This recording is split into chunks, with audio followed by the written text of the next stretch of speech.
Baiklah, di sini saya akan menjelaskan tentang berdirinya Nagari Awur Birugo. Nama Nagari Awur Birugo terdiri dari dua kata, yaitu kata Awur mengandung nama wilayah di bagian timur dan kata Birugo juga mengandung nama wilayah di bagian barat. Pada mulanya, wilayah bagian timur disebut Mudia dan bagian barat disebut Hilia. Orang Awur hendak pergi ke Birugo disebut Kehilia, sebaliknya orang Birugo hendak ke Awur disebut Mudia. Daerah pertama yang didiami oleh beberapa keluarga persukuan dari Koto Jolong, daerah Awur yang terdiri dari Awur bawah dan Awur atas, serta daerah Tengah Jua. Di daerah Awur atas dahulu ditemui sejenis awur berwarna kuning atau bambu kecil yang berwarna kuning, sehingga daerah ini dikenal dengan nama Awur Kuning.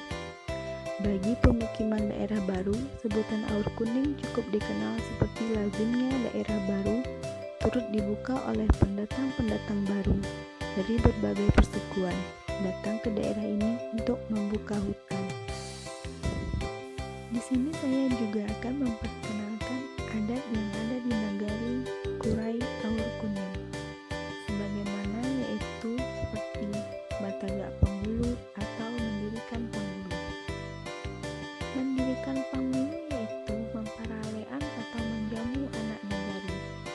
Biasanya, upacara ini dilakukan dengan penyembelihan kerbau dan dilakukan dengan musyawarah serta mufakat dengan nenek mama dan orang tua di kampung. Dalam masyarakat Minangkabau, sejak dahulu sudah dikenal sosok Panggulu atau Datuk sebagai pemimpin. Panggulu dalam masyarakat adat Minangkabau adalah pemimpin kaumnya dan pemuka adat dalam negari. Jabatan Panggulu di Minangkabau merupakan jabatan turun-temurun dari nenek turun ke mama dan dari mama turun kepada kemenakan, yang segaris keturunan berdasarkan garis keturunan di pihak ibu. Biasanya, yang berhak menyandang gelar Panggulu adalah kemenakan terdekat dari seorang mama yang biasanya disebut dengan kemenakan di bawah dagu. Seorang penghulu di Minangkabau adalah seorang pemimpin di kaumnya yang tanggung jawabnya adalah untuk membimbing anak kemenakannya. Selain itu, penghulu juga menjadi minyak mama dalam nagari yang biasanya tergabung dalam kerapatan adat nagari atau kan.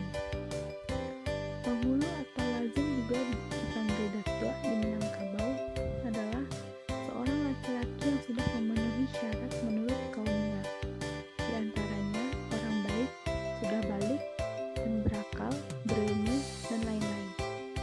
Penghulu lebih tinggi kedudukannya dari anak kemenakan atau kaumnya. Biasanya, penghulu di Minangkabau adalah seorang yang didahulukan selangkah dan ditinggikan seranting di kaumnya. Penghulu dalam masyarakat Minangkabau mempunyai tanggung jawab yang besar dalam kaumnya untuk mengatur anak kemenakannya secara khusus di masyarakat nagari secara umum.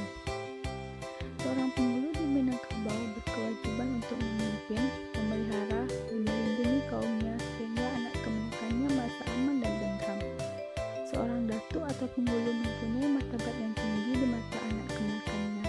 Selanjutnya saya akan memperkenalkan prosesi pernikahan yang ada di Nagari Kurai. Yang pertama itu Marese. Marese yaitu penjajakan pertama sebagai permulaan dari